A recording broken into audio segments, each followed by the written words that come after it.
नमस्कार. जनादेश TV news चॅनलच्या वतीनं आज या ठिकाणी दादर मेन रोड ग्राहक संघ दादर पूर्व या ठिकाणी आपण एका विशेष वेगळ्या कार्यक्रमासाठी आपल्या इथं खास रत्नागिरी जिल्ह्यातील राजापूर तालुक्यातील एक रिटायर्ड शिक्षक उल्हास खडपे गुरुजी या ठिकाणी आलेले. खडपे गुरुजी, तुमचं जनादेश टीव्ही न्यूज चॅनलच्या वतीनं हार्दिक स्वागत आहे. गुरुजी, रिटायर होऊन किती वर्ष झाली आणि तुम्ही ही वात्सल्य ज्येष्ठ नागरिक संघ ही संकल्पना घेऊन गेले त्याबद्दल सांगा. मला रिटायर होऊन 15 वर्ष झाली. आता माझा वय वर्ष 74 आहे. ज्या ह्याच्यापूर्वी मी राजापूर तालुका पेन्शनर असोसिएशनचा अध्यक्ष होतो. 8 वर्ष मी काम केलं. त्या ह्याच्यामध्ये मला असं लक्षामध्ये आलं की हे जे वृद्ध माणसं आहेत किंवा माझे सहकारी आहेत ते त्यांना एक विशिष्ट वर्षानंतर मदत करण्याची आवश्यक आहे. ते शारीरिक विकलांग असतात, मानसिक विकलांग असतात. त्यांच्याकडे कदाचित पैसा असतो, गाडी घर सगळं आहे, पण त्यांच्याकडे बघणारा आता कोण नाही आहे. मग माझ्या लक्षामध्ये आलं की तेव्हा मी ते अध्यक्षपद सोडलं आणि राजापूर तालुका ज्येष्ठ नागरिक संघ मी स्थापन केला आणि त्याचं कार्यक्षेत्र ऑल ओव्हर महाराष्ट्र ठेवलं. संकल्पना अशी आहे की एक 3 गुंठे म्हणजे 3,000 स्क्वेअर फूटमध्ये एक मोठं हायफाय असं चांगलं एक वास्तू निर्माण करायची. त्याच्यामध्ये राहण्याची खाण्याची सगळी सोय आपल्याला करता आली. आम्ही करणार त्याच्यामध्ये आणि 80 लोकांचे प्राथमिक 80 लोक त्याच्यामध्ये आम्ही इन्व्हॉल्व करणार. त्याच्यात 40 लोकांकडनं आम्ही मानधन घेणार आणि 40 लोक जे गरीब आहेत त्यांची सोय करणार आणि समजा अगदी शेवटपर्यंत त्याला आम्ही साथ देणार. त्यांच्या कुटुंबातल्या कोणी आता नाती संपलेले आहेत, त्यांच्या कुटुंबातल्या कोण आलीच नाही आणि ते त्यांचं बरेवाईट काय झालं ते सगळे आम्ही ते निस्तार त्यांच्या. आणि सगळ्यात महत्त्वाचा मुद्दा हे करता आम्ही आणखीन एक संकल्पना राबवणार. आम्ही दिव्यांगासाठी काम करणार. म्हणजे काय की जे दिव्यांग आहेत त्यांना आम्ही दत्तक घेणार आणि त्यांचं शिक्षणापासून त्यांना उभं करण्यापर्यंत त्याला मदत करणार. अशा प्रकारचे आम्ही दिव्यांगासाठीचं काम करणार. खरं म्हणजे आता ज्या अर्थाने म्हटलं की ज्येष्ठ नागरिक हा जो भाग आहे, जन्माला आलेली प्रत्येक व्यक्ती नंतर तरुणपण आणि नंतर वृद्धावस्था अवस्था असते, परंतु त्या कारणे आपण तेवढी काळजी घेत नाही की भविष्यामध्ये मी वृद्ध झालं तर कुठे असेल, काय असेल. आता मात्र काळ बदलला आहे, वेळ बदलली आहे, कुटुंब संस्कृती आता जरा बाजूला गेलेली आहे.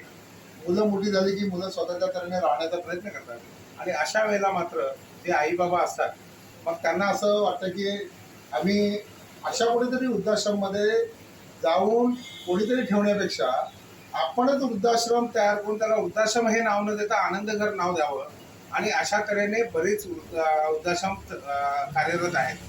गुरुजी, तुम्ही हे कसारा जे आडगाव आहे, कल्पना विश्व वृद्धाश्रम जे आहे, कल्पना विश्व सिनियर सिटीजन क्लब, मुक्काम हेदुतापाडा, पोस्ट कळमगाव, तालुका आडगाव, जिल्हा ठाणे या ठिकाणी तुम्ही गेला होता. 2 एकर जागेमध्ये ते वृद्धाश्रम आहे.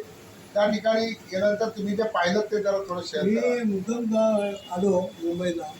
तो तुम्ही म्हणतात वृद्धाश्रम बोलल्याप्रमाणे मी गेलो बघितलं. तर मला ते आवडली त्यांची संकल्पना.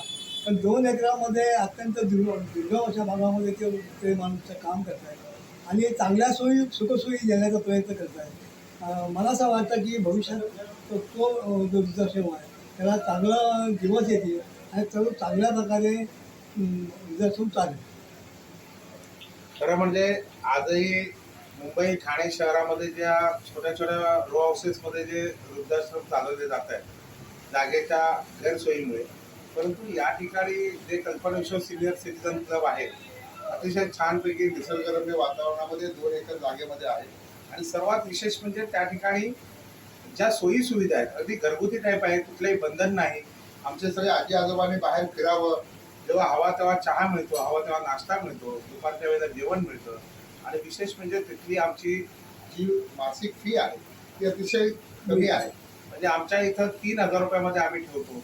काही जर अगदीच गरीब असेल तर त्यांच्याकडून काहीच पैसे घेतले जात नाहीत आणि हे सगळं कल्पना विश्व सिनियर सिटीजन क्लब हे वृद्धाश्रम आम्ही नाटकाचे किंवा सांस्कृतिक तऱ्हेचे उपक्रम राबवतो. गुरुजी, शुक्रवार दिनांक 28 जूनला दुपारी 3:30 वाजता श्री शिवाजी नाट्य मंदिर दादर या ठिकाणी नाटकाचा प्रयोग आहे. तर त्या संदर्भामध्ये आपण काय सांगाल, लोकांना आव्हान काय करा? मी असं लोकांना आवाहन करेन की हे वृद्धाश्रम चालवणं अत्यंत जिकिरीचं काम असतं. कायद्याच्या कचाटीत बसून ते सगळं बसवायला लागतं आणि त्याला वेळ पण खूप लागतो, पैसा पण खूप लागतो सुरुवातीला. आणि अशा वेळेला एखाद्या माणसाने 2 एकर जमीन घेऊन त्याच्यामध्ये ते संकल्पना राबवली तर खरोखर कौतुक आहे. आणि त्याच्या मदतीसाठी हे जे 28 तारखेला जो कार्यक्रम आहे नाटकाचा, ती लोकांना असं आवाहन करेन मुंबईच्या लोकांना, एक आर्थिक मदत म्हणून तुम्ही ते करायलाच करा. पण आपण लोकांचं देणं लागतो, समाजाचं काही देणं लागतं. त्या देण्यातून हे आपल्याला करायला पाहिजे.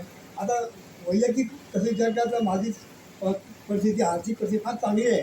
पण मी आता वयाच्या 74व्या वर्षीसुद्धा लोकांसाठी एक सामाजिक देणी म्हणून मी काम करणार आहे.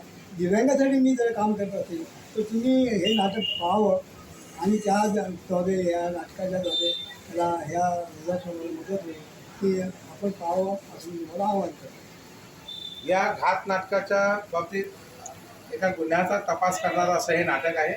शिवाय या नाटकाची जी तिकीट आहे 300 रुपये, 200 रुपये आणि 100 रुपये. आम्ही सारे संजय फाउंडेशन यांच्या वतीनं प्रेक्षकांना आवाहन करतो की एका तिकिटावर एक तिकीट मोफत मिळणार आहे.